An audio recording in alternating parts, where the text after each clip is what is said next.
You know that feeling, right? You're busy all day long, running from one thing to the next.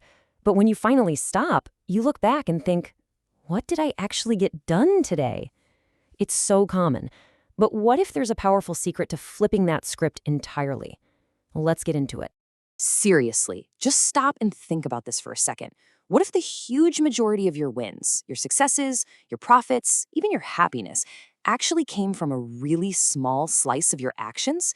This isn't just some random thought experiment. It's a real principle that quietly runs the world around us.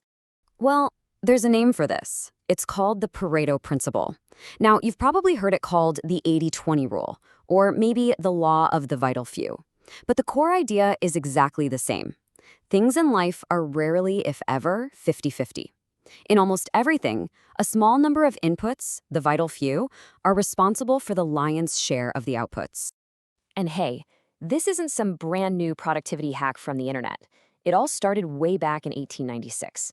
An economist, Vilfredo Pareto, noticed that 20% of the pea pods in his garden were producing 80% of the peas. Kind of a random observation, right? But then he looked at land ownership in Italy and, whoa, same ratio. Fast forward a few decades, Joseph Duran brings it into the world of business and quality control. And by the 80s, you have companies like Illinois Toolworks using it to fuel absolutely massive growth. So, as you can probably guess, this isn't just about peas in a garden or land in Italy. This pattern shows up literally everywhere, and once you see it, you can't unsee it. Now, here's a key thing to remember. The numbers 80 and 20 aren't magic. It's not always exactly 80-20. It's more of a rule of thumb for what's called a power law. All that means is that some things have a hugely outsized effect compared to everything else. You know, the ratio could be 70-30 or it could be 99-1. The point is the imbalance. And you really do see it everywhere. Think about it. In business, it's pretty common for a small handful of clients to bring in most of the revenue. In the tech world, Microsoft actually found that by fixing just the top 20% of bugs, they could get rid of 80% of system crashes. It applies to products on a shelf, safety issues, and yep, even back to those original plants. And if you want to see a really jaw-dropping example on a global scale, just look at this. This old UN data shows it plain as day. The richest 20% of the population, they get over 82% of the world's income. It's the Pareto principle on full display across the entire global economy. It's staggering. Or let's bring it down to a super practical, everyday example, a pharmacy. They have thousands of different medicines, but only about 300 to 400 of them, a tiny fraction, make up 80% of all prescriptions filled. So a smart pharmacy doesn't treat every box the same. They built their whole workflow around those vital few drugs to be as fast and efficient as possible. Okay, so we know the principle is powerful. The thing is, because it's so powerful, it's also really misunderstood. So let's take a minute and just bust the biggest myths that stop people from actually getting any value out of it. All right, myth number one, and this is the big one. People hear 80-20 and they immediately think it's just this ruthless slash and burn strategy. You know, fire your bad customers, get rid of products, lay people off.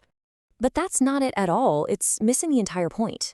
The reality is, 80-20 is a strategy for growth, profitable growth. Yeah, you find the 80% of things that aren't really moving the needle, but the goal isn't just to cut them. The goal is to stop wasting your precious time, money, and energy there, so you can pour all those resources into the 20% that really matters. Okay, myth number two is a classic trap. You're already feeling completely swamped, your to-do list is a mile long, and you think, there is no way I can add another big project like doing 80-20 to my plate. But see, that's thinking about it completely backwards. 80-20 doesn't take time, it makes time.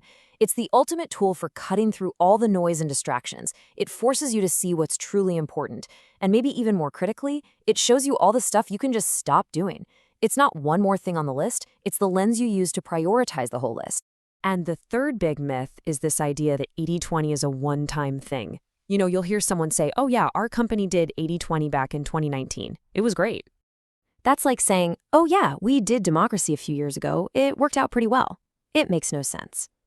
80-20 isn't a project with a start and end date. It's a continuous process, a mindset that has to be woven into your culture. Your vital few will change over time, so you have to keep reevaluating. And this right here might be the single most important thing to get right about all of this. 80/20 is not, and I repeat, not an excuse to be lazy or to only give 20% effort. The whole point is to identify that critical 20% of your work and then pour 100% of your effort into it. It's about maximum focus, not minimum effort. So we've gone through the theory, we've busted the myths, now for the good part. How do you actually put this into practice? Let's open up the toolkit. Here's a pretty straightforward 5-step framework. First, you just identify the problems. What's not working?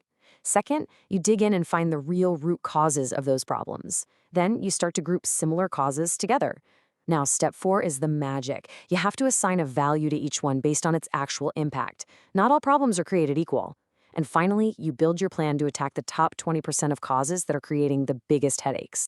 And if you're wondering, yeah, but does this really work at scale? Just look at Illinois Toolworks. They didn't just try 80/20, they made it their entire culture. And the results? Well, they speak for themselves. They went from a $300 million company to an $18 billion giant. So yeah, it works. You know, there's this perfect little joke that just sums up the whole spirit of the idea. Someone was complaining that the main book about the 80/20 principle was a bit repetitive, and another person just replied, well, just read 20% of it. It's funny because it's so true. Okay, so let's boil all of this down.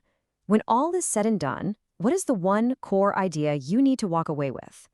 Let's be absolutely crystal clear. This is not a get-out-of-work-free card. It's not a license to slack off. In fact, it's pretty much the opposite. It actually requires a ton of discipline. What it is a strategic tool.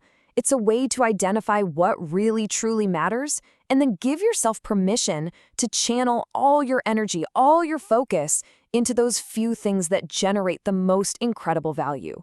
It's the shift from being busy to being effective. And all of that leaves us with one final and really important question. In your work, in your company, in your own life, what's the 20% of your effort that's driving 80% of your results? If you can figure that out, you have the key to unlocking some truly amazing things. So what's your 20%?